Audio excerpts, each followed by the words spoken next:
Folks, welcome to Everything Pro Wrestling. Everything Pro Wrestling is a show by the fans, for the fans. Tonight we are recapping AEW Dynamite, April 21st, 2021.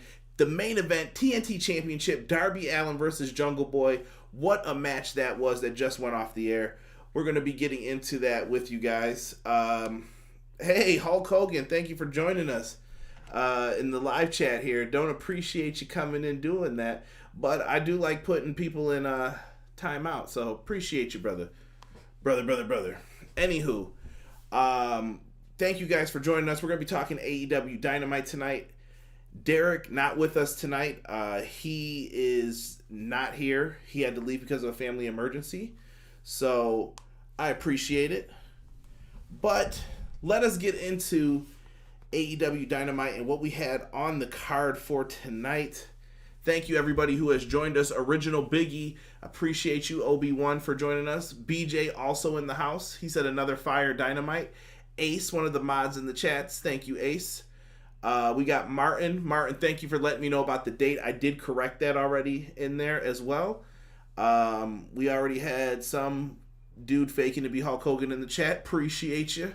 Thanks for the view. Let's see here. And you know what? Let's get started. Thank you, though, for everybody. If you come on in, welcome everybody in here. And let's get to this. Let's talk about this AEW Dynamite card, shall we? Dude, we start off with Ricky Starks with Hook in his corner versus Hangman Adam Page tonight. I thought Ricky Starks looked really good in this matchup here. It's not every day that you get to see like what they're going to allow Ricky Starks to do, and I thought they did a tremendous job with him tonight. Ricky Starks is someone who I'd love to see get more victories, but I also understand why he's on the losing end of things sometimes. Hangman Page has been the guy to build around. Hangman Page is the guy who I believe is going to take that championship from Kenny Omega eventually. Just my thoughts on it. I think that's what we're building towards. The question is not who takes it from Kenny, but when.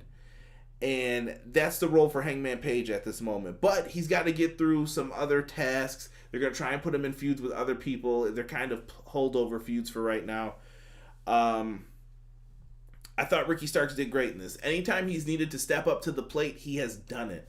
And they had a great back and forth match. One of my favorite spots in the match was when Hangman Page did the deadlift pump handle slam onto Ricky Starks. Unbelievable strength, number one, to pick up another person like that. And he went for a pinfall for a near fall for it. And then the whole time in the matchup, they really made Ricky Starks look smart, man. Like, I don't understand how they did it. BJ just brought up he flipped out of a German suplex at one point. Dude, tremendous work. I absolutely enjoyed that, how he did do the flip out of that German suplex. The where was I? The pump. So the buckshot lariat and the deadeye were attempted several times in this, and nothing could connect on Ricky Starks because they made him look smart in this one. I like it. I thought that they put him in a good position. He tried and tried, but I was more surprised by how he was defeated in this one. So we mentioned the flip out of the German suplex. Ricky Starks had a bad ankle from that, and it was kind of like focused on a little bit in the matchup. But when Ricky gets put in a bulldog choke, similar to how Moxley does it, Hangman Page does it, flips him over, but he ends up grabbing the foot and applying a choke at the same time. Ricky Starks can't go anywhere, and he has to tap out. I thought that was an interesting way to make someone tap out. I don't know how you guys felt in the chat, but it was very different on that one. Interesting way to end the match, and I like it. Like I said, sometimes you're not going to see these finishes coming out of nowhere. It's not always going to be the finisher that ends the match. And when they did this, Taz gets on the microphone afterwards and distracts Hangman Page, and Hook comes in and hits him with a chop block. Afterwards, Hook delivers some stomps. They didn't look too good, but I'm not going to blame him. Hook's still green in the ring. You can tell he's still in the learning process of everything, so not too mad with what they ended up doing there. And afterwards, Brian Cage comes out. Brian Cage is someone who I also think could be the number one contender to face Kenny Omega eventually. I don't think he's lost any singles matches. And Brian Cage comes out and he looks like he's going to deliver a power bomb, but then here comes the Dark Order to save Hangman Page. Interesting. So it looks like things are heating up between Taz, Team Taz, the Dark Order, and Hangman Page. Got it. Different things here happening. Oh my goodness. Martin's talking about the coffin drop in the main event. We will get to that, Martin.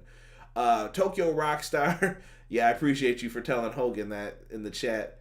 Sonny Bimbo has joined us as well. What's going on, Sonny? Thank you so much. It was a pop-filled show tonight. I marked out a number of times tonight. AEW Dynamite, the one-man show, one-man gang. Shit. Thank you. I'm trying to change the setup here with this camera. I know it's not like the greatest for where it's leveled at, but I have a new desk and it's not fitting the way I like it, really. I'm gonna have to see if there's some hardware tech camera stuff if I can get it. I know if I back up you guys can see me a little bit more, so hopefully it doesn't look too bad here. Jesus DeLeon has joined us in the chat. He said Team Taz is taking L's. They have been, a lot of them. Let's see here.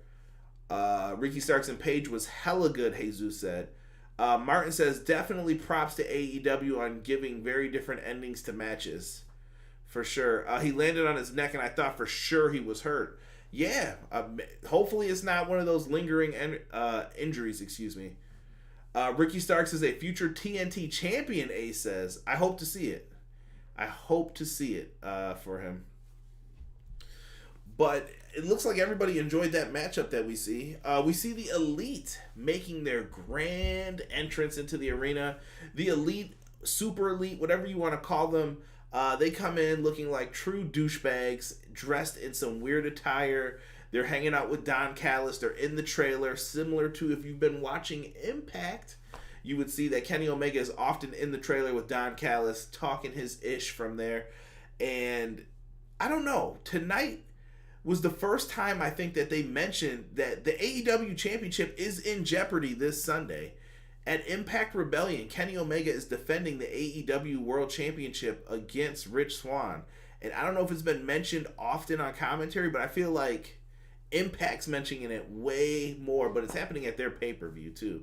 But I feel like AEW should be putting this over a little bit more, but they do end up doing it a little bit tonight. Let's see. Oh, Ace just brought up a good point. Remember, Brian Cage has still never been pinned in AEW. I don't know about that for sure, Ace, but that's something I would have to look into. Let's get into the next matchup here. This matchup felt very weird to me. Pentagon with Alex Abrahantes versus Trent with Orange Cassidy in his corner. Now, the reason I said this matchup felt weird was not because of the competitors. I feel like it felt like they were holding back on purpose. I don't know if you guys felt the exact same way, but I felt like Pentagon and Trent could have been doing more in this matchup. Chat, tell me what you thought of this matchup. Was it good for you? Am I just overthinking this? I mean, they're in match number 2 on a big important Dynamite match card here. So, this one was alright though still. Trent does a pretty cool dive over the top rope in the beginning of the match. They exchange some back and forth moves, and Pentagon hits a destroyer before the commercial break.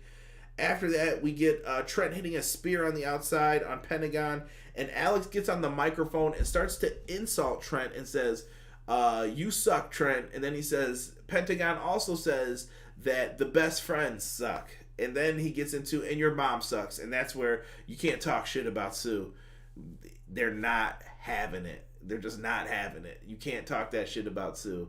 So after that, he ends up going out of the ring, and he's chasing after him, and Orange is in the ring, and they end up cutting off Alex, and it looks like Alex is going to get his, but Pentagon slides in, super kicks the hell out of Orange Cassidy, knocking the glasses off. He's down. The ref's checking on him, and while the referee's back is turned, boom, microphone to the head from Alex to Trent, and that leads to a package pile driver for the 1-2-3, and that was it. Pentagon picks up a win for Death Triangle. Like I said, this feud is going to take some time, between the best friends and Death Triangle, and I think that's the main thing that you have to focus on in this. I think they held back tonight, though. I think that they have a big matchup coming up. They know they have a big matchup coming up, so why waste all of your moves and the oohs and ahs until you're getting in that main event spot? Let's see. Jesus said, good match, but could have been better. And longer pause. Hey, Chris DeZuba, what's going on, man? Thank you for joining us, Chris. I appreciate you guys. Make sure you guys show some love to Derek. He had to leave because of a family emergency. He was here actually watching the show with me, though. Let me see. What do we got here? Pentagon's facing Orange Cassidy next week. Yes, we will. I'll run down that card too. Next week's card looks all right too. PR, thank you, Nelson, for joining us in the chat, throwing up that Derek order hand sign. Martin says Penta's manager did a Don Callis out here. Martin, you have never told a lie, my friend. He definitely used the microphone. That was the first thing I thought of, actually, when I was looking at it. I was like, did he really just do what I think he did? He just pop, boop, right in the head with the microphone and did it. Rob's downstairs watching TV right now, and he said Rick Knox is the worst. Yeah, Rob was disappointed in his officiating in that matchup. Just can't get in the right spot at the right time. It's all good, man. It's all good. I feel bad for Rick Knox. He's always in the convoluted spots. So hopefully that improves for him and it gets better. All right. Let's get into what was the next segment on the show here. And we had ourselves the Pinnacle. They cut a promo backstage with Jim Ross. And I thought MJF did a hell of a job in this. Jim Ross is really good in these sit-down interviews because you know that they're actually going to interview the person. When it's Tony Schiavone, you're waiting for an interruption to happen or some bull crap to happen where someone's like, hey, I want to face you next week, and there's always all this drama that's happening. Now, when we look at this, they said Tully's been drawing up plans for the group, and Tully has been in many of War Games matches. That's what Blood and Guts is supposed to be. It's the old school WCW War Game style match. Do we know the rules yet? I don't believe so. But I think that there is plenty of room for this match to add some things, take away some things, and bring out 2021 pro wrestling here. And I think they can borrow some things that they've done in the old ones as well. That's just how I see it. But the Blood and Guts match should be tremendous between the Inner Circle and the Pinnacle. I think this is going to be some real good old school wrestling. And I can't wait for May 5th. So if you guys haven't, check it out. I've actually been working on some graphics for it. Get you guys a little excited. The graphics for that week are going to be pretty dope, at least as far as the thumbnails and the podcast graphics. We'll see what I could do on here too. Maybe I can come up with something for this, but it's going to be really good, man. The Pinnacle starts talking. Wardlow comments on Jericho's promo Jericho had a great promo that week, and he said, except for when you started talking about me. And he said, because when you opened up your mouth, you knew you were doing something wrong. And that was the whole Jericho said he has a 13-cent brain and $1 million body. He said it backwards or whatever. So, whatever. We knew what he meant by it. But I do like the fact that they brought attention to it and Wardlow got to talk some good crap out of it. MJF then goes in just talking about Chris Jericho. He says, yeah, I bring up the fact that I'm 25 years old. When Chris Jericho was 25 years old, he was curtain jerking on WCW Worldwide. And that kind of was like, woo, trying to cut deep here. And I thought he did pretty well. He did pretty well on this promo. MJF is good, man. He is golden on the microphone. This dude gets it. Like, he just understands pro wrestling. He understands how to be a heel. He makes this work.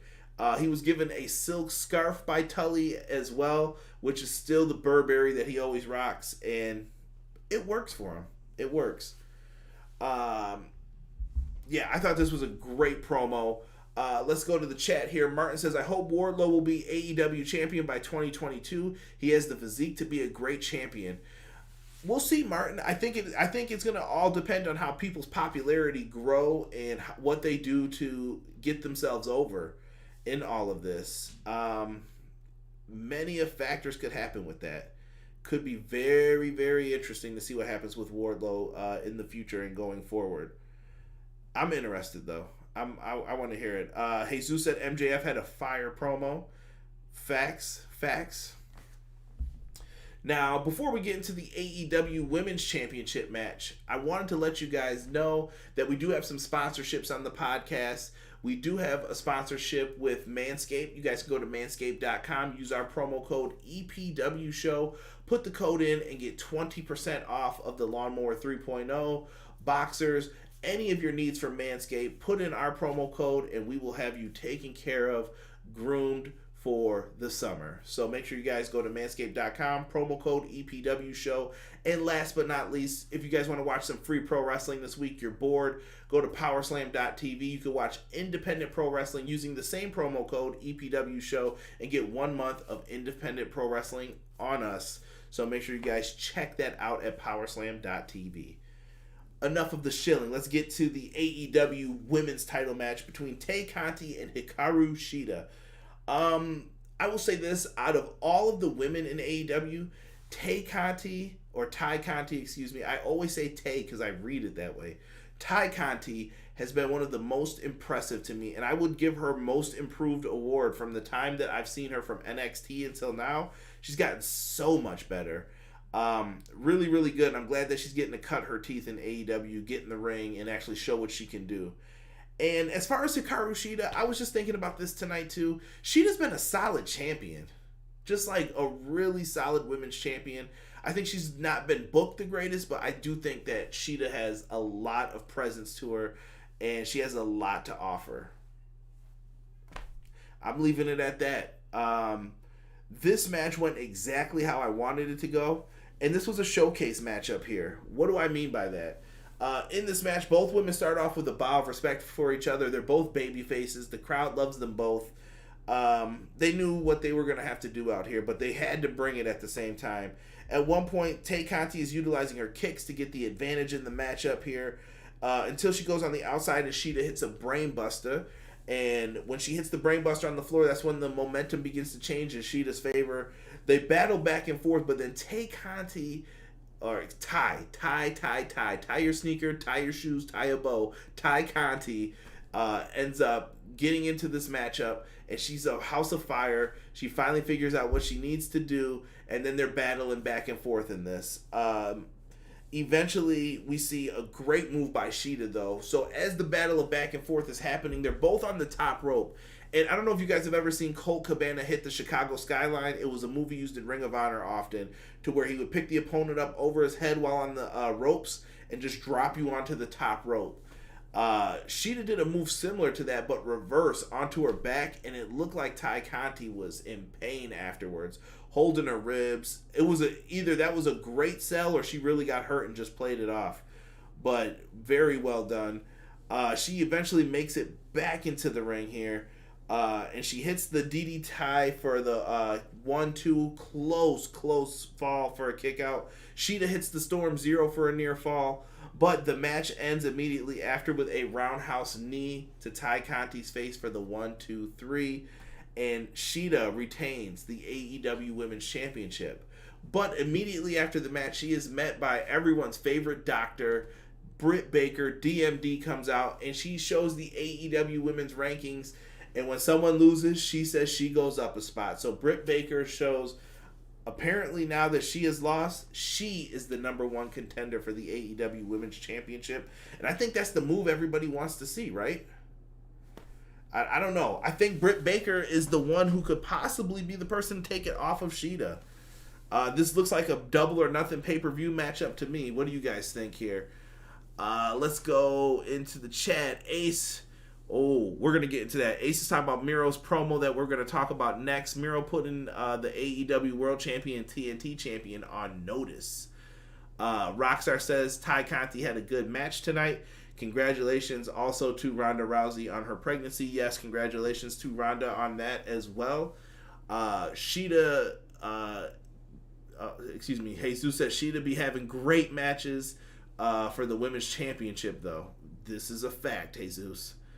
Martin says, I guess it wasn't Ty's moment yet. It's not. If it's not her, then I'm pretty sure Britt will take the title 100%. I agree, Martin. I think if I had to make a prediction now, I think at Double or Nothing, Britt Baker is going to become the AEW Women's Champion. Ty and Shida, good chemistry together, Jesus says.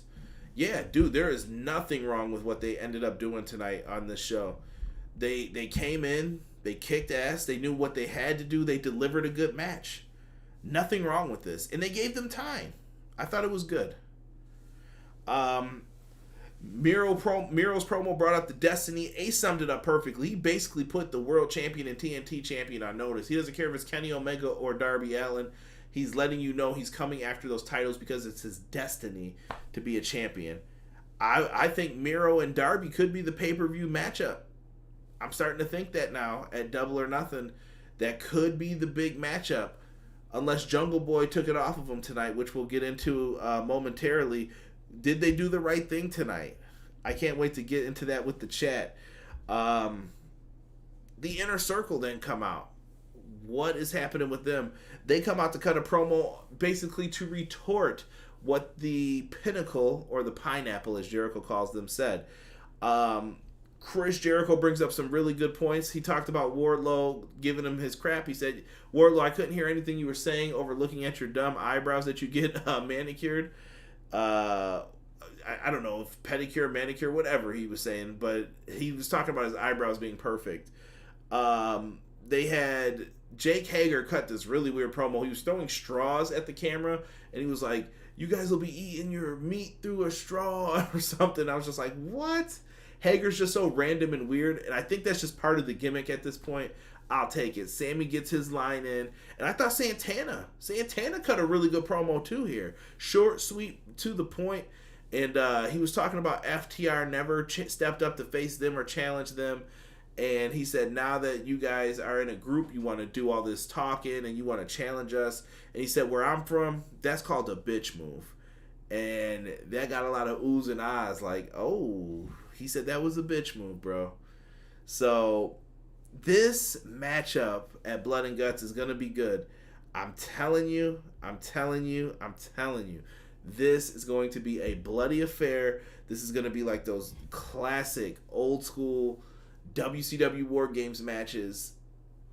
I think it's going to be really good if they have the right finish. As long as we don't get a Revolution main event ending again, this is going to be tremendous, I think. Let me go into the chat here. I thought we saw something new, but I think they're still talking about other stuff.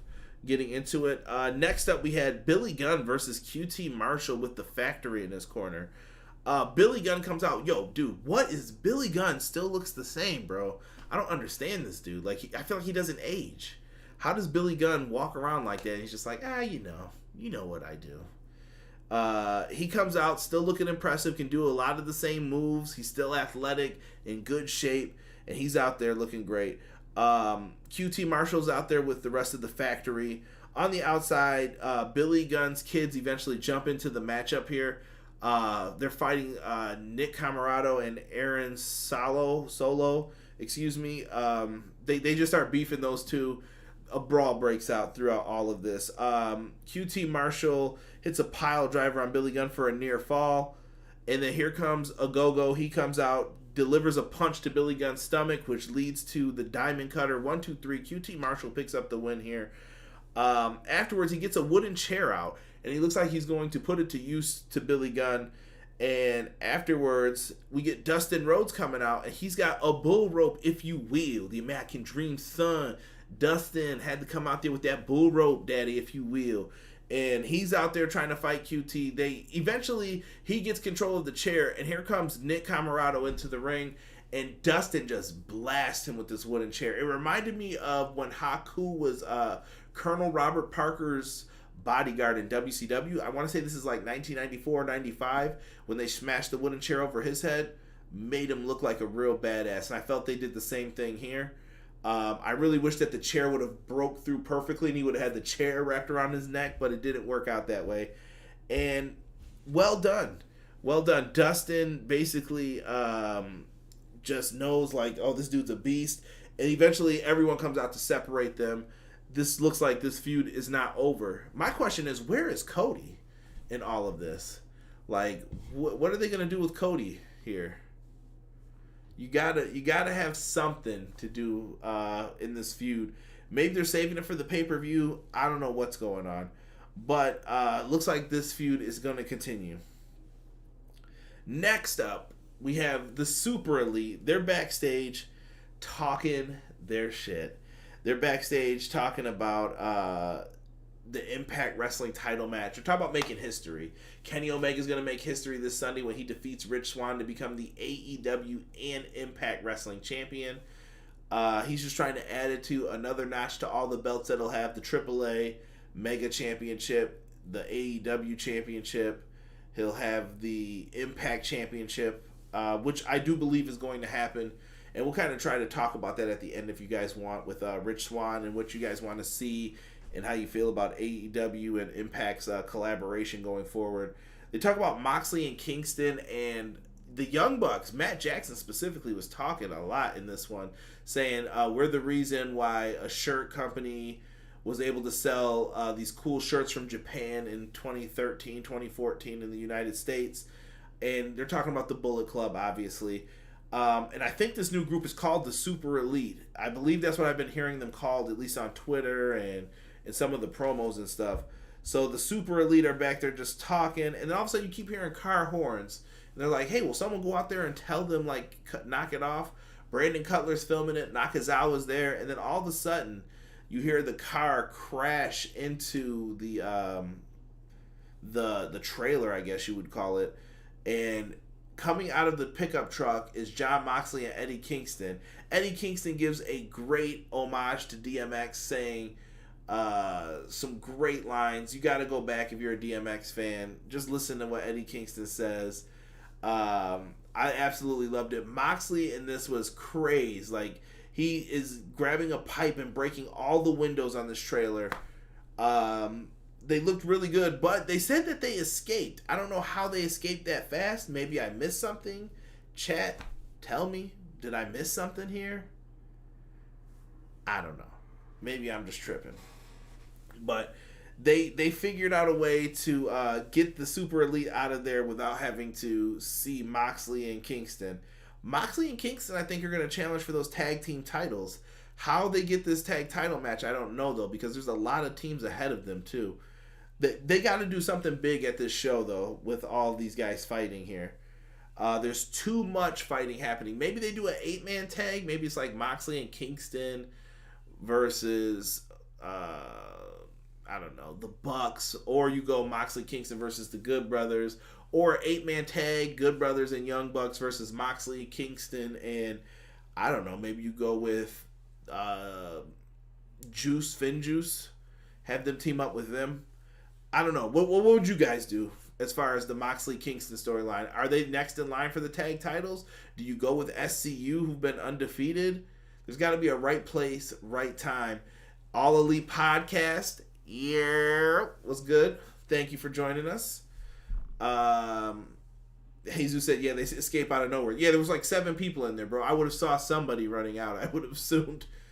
But we didn't see it. I didn't really like that. Jesus said, I think it's going to be Moxley and Eddie versus the Good Brothers and Young Bucks versus J.E. Jurassic Express. Maybe. SCU still number 1, though. So I feel like they should be the number 1 contenders. Interesting. SCU forgot about them. Yeah. Because remember, the next match they lose, they're no longer a team. And I think that's going to be Daniel Swan's song before he gets ready to head on out. Let's get into the next matchup, though. Let's talk about Powerhouse Hobbs versus Christian Cage. I thought this was sleeper match of the night. I thought they really did a good job. Taz, once again, joins commentary and announces that next week Adam Page is going to take on Brian Cage, and he lets us know that Team Taz is banned from ringside because of what happened earlier in the night with the Dark Order and everything else. Okay, makes sense. In this match, though, I like the fact that the announced team was giving Powerhouse Hobbs a lot of respect, and they were comparing him to Butch Reed. And they call Butch Reed Hacksaw Butch Reed. And I thought that would be a great name for Hobbs too, like Hacksaw Will Hobbs or Hacksaw Hobbs would be a great nickname for him. I think it fits like with the H's versus the Powerhouse Hobbs name, but Will Hobbs makes it work in this one. And I love what they did in this match. These guys did tremendous work here. Christian can make anybody look good, man.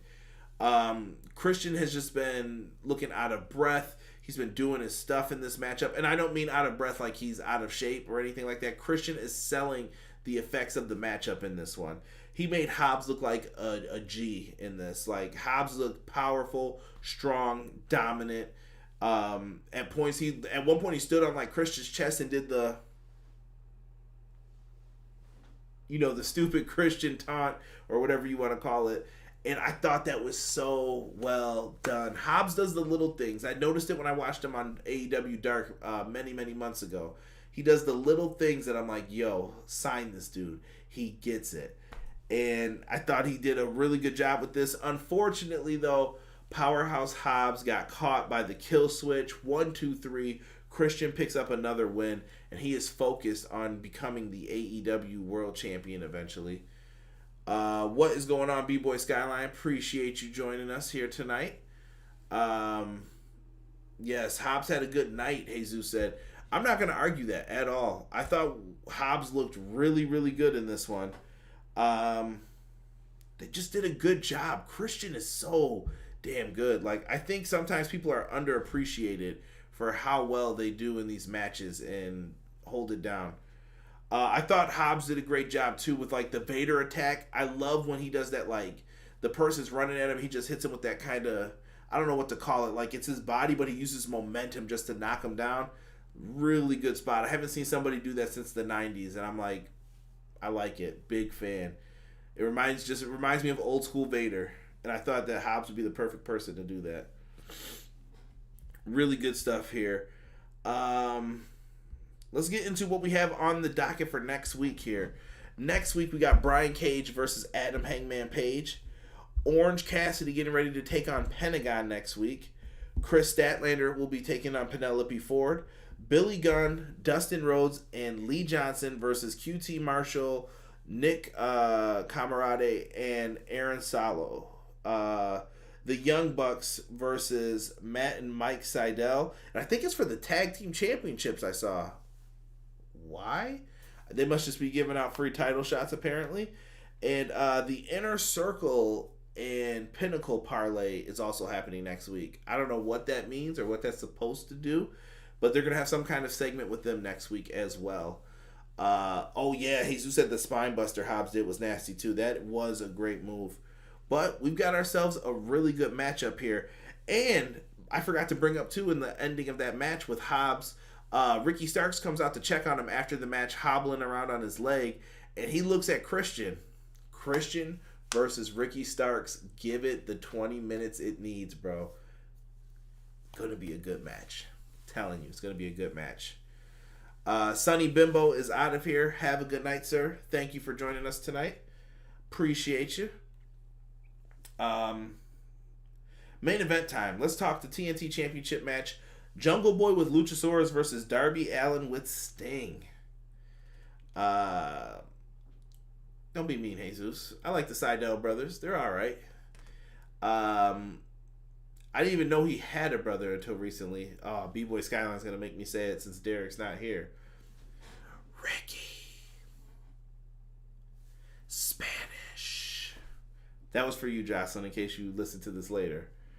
TNT Championship match. Rob took the notes for me on this one, so let's see what we got here. If I say anything crazy, it's Rob's fault. So we got these guys starting off back and forth trying to gain the upper hand. We see a lot of action moves to the outside here where Jungle Boy tackles Darby over the barricade. Jungle Boy eventually takes control of the match and moves action back into the ring because that's where you're going to win the championship. That is how you win the TNT title that he's been wanting so badly. He was the first person to challenge, I believe, Cody for the title too, so this is a fitting spot for him. More back and forth, and Darby hits a roll-through superplex. Jungle Boy hits his exploder belly-to-belly in the corner for a near fall. Darby hits a floating stunner then for a near fall. Jungle Boy hits his spike crucifix bomb and sends Darby to the floor, followed by 3 planchas. Coffin drop onto the ring apron. I believe Martin had brought that up before. That coffin drop on the hardest part of the ring is nothing very nice at all. Very painful. And I was actually talking to or listening to a video with another wrestler in it, and he was bringing up that taking bumps even on the edge of that part of the ring hurts way worse. I think it was Jeff from the Insiders podcast who had said that. Shout out to him. So that was all I could think about when I was watching this matchup. Eventually, coffin drop on the ring apron. Jungle Boy barely beats the 10 count at 9.5. I really don't like when they overuse that too often. It's a spot we see far too often, I think, in wrestling today. But he beats the 10 count. Sting and Luchasaurus end up getting into it. Luchasaurus puts his hand on Sting. Sting pushes his hand off, and they eventually kind of like tussle to the back. And they're out of here. JB hits Jungle Boy, hits a brainbuster for a near fall into the snare trap. Eventually, he gets to the ropes. Jungle Boy drags Darby Allin away from the ropes, hits a surfboard on him to then go back into locking in the snare trap with a different variation on it. And it looks like he might still be able to tap, but Darby Allin gets out and hits the Last Supper, that figure 4 pin for the 1, 2, 3, and still your TNT champion Darby Allin.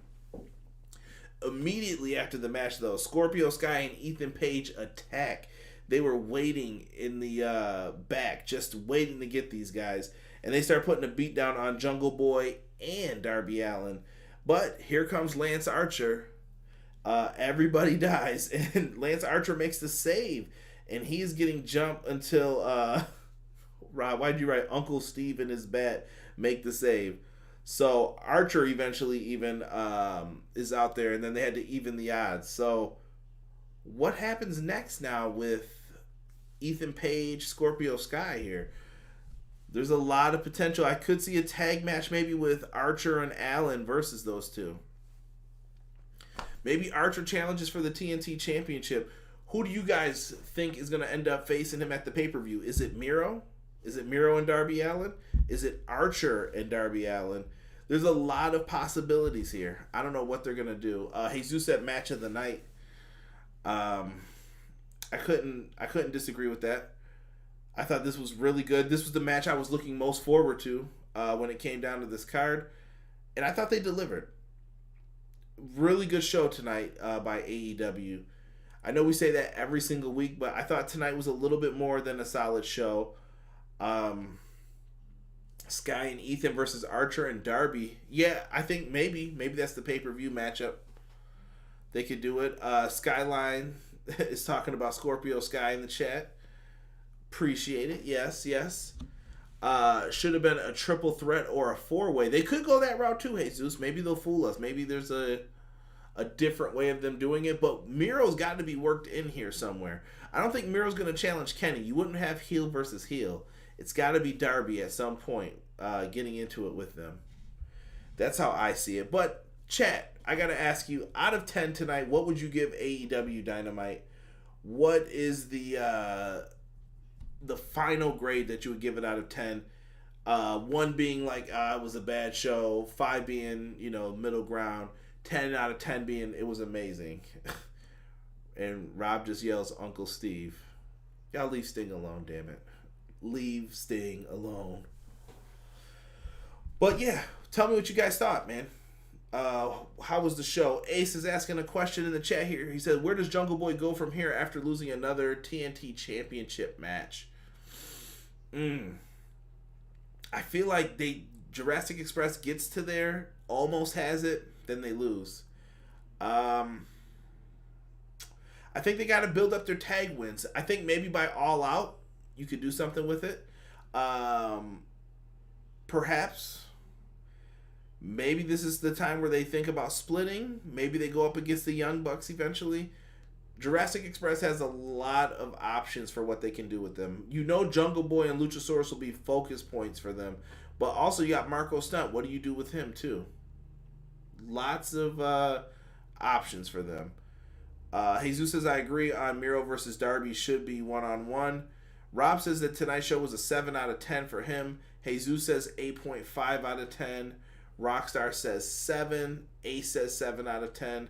Who does Omega face first? Adam Page or Christian?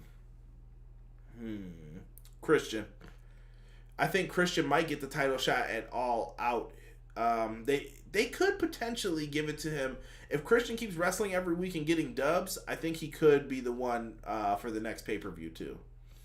When I think that match will be a banger of a match. Great in-ring work besides the Penta and Trent, but the character work was off for me tonight. Oh, I think you mean for that matchup? Yeah, that match didn't connect really well with me either. Good. Well, it looks like you guys enjoyed the show. And before we get ready to head on out of here, I did want to talk really quickly about the Impact Rebellion pay-per-view. And I know you're like, well, what does this have to do with AEW? This has nothing to do with AEW. Yeah, but yeah, it does. So AEW really hasn't promoted the match too much, but Impact is doing a hell of a job promoting it. Jim Ross has been on their video side cutting his thoughts up on it. We have Mauro Ranallo joining the commentary team to call the main event, which is tremendous.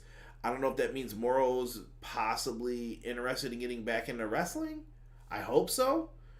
Tony Khan, make the play. Tony Khan's going to be there as well with referee Aubrey Edwards with him. So we know AEW people will be in attendance for this pay-per-view matchup. I think it's a foregone conclusion. Kenny Omega has to beat Rich Swann for the title here. I know if you listen to like an Impact podcast, some of these people aren't feeling Kenny Omega becoming champion. Anybody who's in the chat, if you guys care about it, tell me. What do you think? Is Kenny Omega the right guy? Do you feel like this is going to hurt Impact if he becomes the champion? Will he be a lame duck champion to you? I would love to hear what you guys think on that. Adam Page is ranked 1, so I'm like, who will he feud with if he does not face Omega at Double or Nothing? Well, Jesus, I'm going to make a bold prediction here. I think next week, Brian Cage is going to defeat Hangman Page, and he's going to be the thorn in his side, I think, for right now, to where it's like, oh, well, you got to go through me, and I beat you, so I'm taking the next title shot. We all talked about it before. I think Ace had brought it up that he's undefeated. Hangman Page definitely took a little bit of a chop block from Hook there, so that's how I see it. But back to that Impact Championship, do you guys feel that this is how it's going to go down? Is the Impact Championship going to play a factor in AEW going forward too? Lots of things to think about here with Kenny Omega. Jesus said, yes, Kenny Omega will win, but need more Impact wrestlers on Dynamite and need more AEW wrestlers on Impact too. Jesus, I think they're trying not to blow the load with that, though. You don't want to have all these people show up and then you lose all the great matchups. I think if you do it slowly, you can kind of mix it up, trade some talent here and there, like, hey, I'll give you this person, and then you guys take this person. You could do that. Jesus wants that invasion. He said, let's get that invasion going. Perhaps. I would love to see New Japan get in on this. There's a lot of New Japan wrestlers I think could have interesting matchups with AEW talent going forward. I want to see what happens here with this. And I want to see how Impact reacts to it. I have a fear that the fans are not going to like it if Kenny Omega gets the victory. But you can't be mad at it, man. I think you just have to deal with what's coming at you, and this is what it is. Like, this is what you have no control over it. I think AEW needs this championship right now. Kenny Omega, as much as people don't want to admit this, Kenny Omega brought a lot of eyes over to Impact Wrestling again to give it a chance. He did at one point. He had the Twitch numbers up greatly. Now they switched nights because of NXT moving to Tuesdays. Now Impact's on Thursdays again. Jesus says slow build it up, but I'm cool with that. Give it time. Give it time. They brought in New Japan guys, and they're the Impact Tag Team Champions right now, too. So time will tell what's going to happen with this Impact feud. I'm hoping to try to talk about that next week. I've got some WWE videos planned coming up for the channel here. Like I said, I'm right now really analyzing a lot of things to see what's working, what's not working, what's cool, what's not cool. So you guys let me know how you feel about certain things, and we will work on it from there. If you guys have any ideas for me, you guys can send me an email at epwshow@gmail.com. Also, down below are all the social media links. Guys, if you haven't, subscribe to us on YouTube if you're watching us on here right now. Hit that like button for us if you haven't as well. Facebook, we have an official page with over 1,000 likes on it. Show us some love. And we have the official Everything Pro Wrestling Facebook group. We got weekly chats, threads, and discussions of the live shows. We're on Instagram at EPW Show. On Twitter, over 5K followers. If you haven't, give us a follow on there. Talk some wrestling with us at EPW Show. And, Ace is coming in. Rich Swann will put up a fight on Sunday, he thinks. Yeah. I mean, the way AEW is talking, there's no way Rich Swann is going to possibly become the AEW champion. There's no nervousness. There's no this could happen. Feels very odd, but maybe they're trying to play in the Tony Khan's I'm a jerk heel promoter persona, McMahon in Memphis type of heat that he's been trying to get. But thank you guys for showing us some love. I'm going to end this a little bit early tonight. Prayers to Derek. Hopefully everything is all right. I know he had an emergency. And I appreciate everybody who came in here and joined us tonight for the AEW Dynamite stream. So I will do my best to get some reviews up for you guys and try to take care of some of those things. It may be the next day, but I will try to get up an Impact review of some sort if I'm able to. If it's by Tuesday, if it's not up, you won't see it, but I've got some things cooking up here, I promise you guys. So make sure you guys show us some love on Everything Pro Wrestling. Thank you for joining us. We are out. Peace.